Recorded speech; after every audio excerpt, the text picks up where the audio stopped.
Bismillahirrahmanirrahim. Assalamualaikum warahmatullahi wabarakatuh. Saya Muhammad Rashid, mahasiswa angkatan tahun 2023, Prodi Ekonomi Syariah, STI An-Najah Indonesia Mandiri Sidoarjo.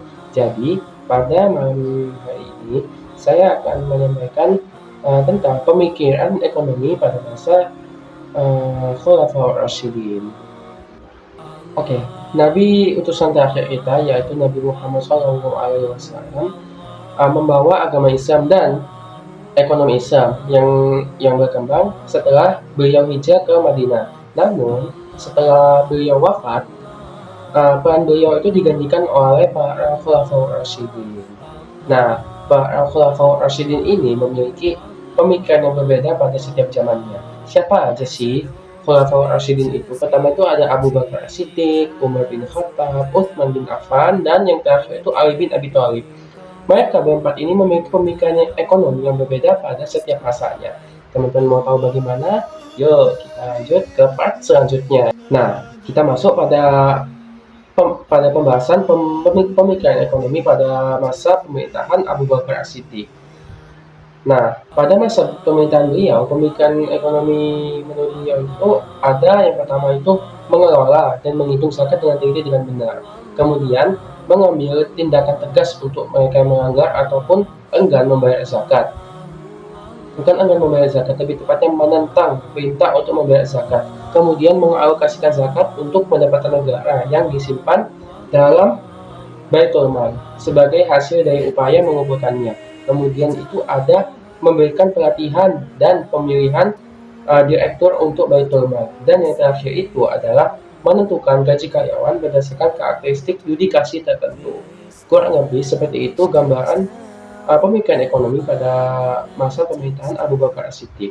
Dan kita akan lanjut ke pemikiran ekonomi Khulafaur Rasyidin yang berikutnya. Pada masa Umar bin Khattab, yaitu memberlakukan zakat kuda, khususnya di Yaman dan Syam. Yang kedua, yaitu memberi bantuan jizyah kepada pekerja miskin, lanjut usia, dan non-muslim, dan menyebarkan zakat di seluruh negara. Dan yang ketiga, yaitu memberikan gaji tetap kepada prajurit yang tidak hanya memenuhi kebutuhan hidup mereka, tetapi juga menumbuhkan semangat mereka untuk mempertahankan negara. Dan yang terakhir, yaitu membentuk aparatur pengendali Baitul Mal dengan kekuasaan eksekutif atau independensi kekuasaan administratif yang didasarkan pada pemisahan administrasi dan akuntansi.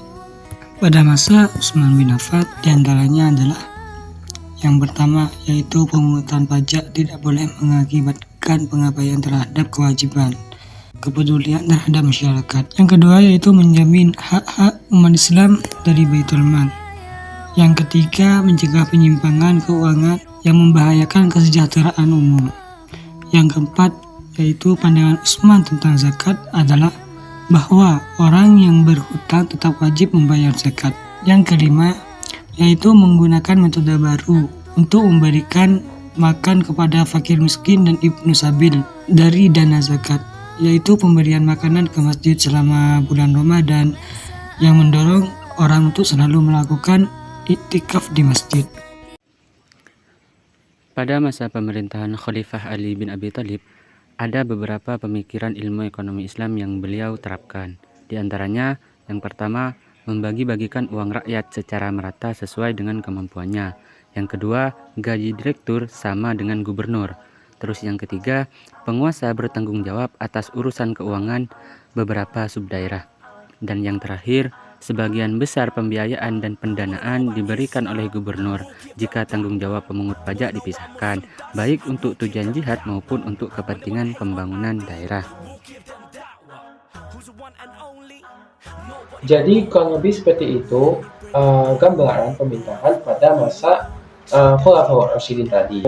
Buat kalian yang suka dengan konten-konten, buat kalian juga yang suka dengan konten-konten video di channel ini, silakan bisa di subscribe dan juga di like ya, karena biar kita juga bisa sama-sama belajar tentunya. Oke, jika ada kekurangan pada video kami mohon maaf. Saya mewakili dari kelompok saya. Akhiri, assalamualaikum warahmatullahi wabarakatuh. us, we'll give them doubt.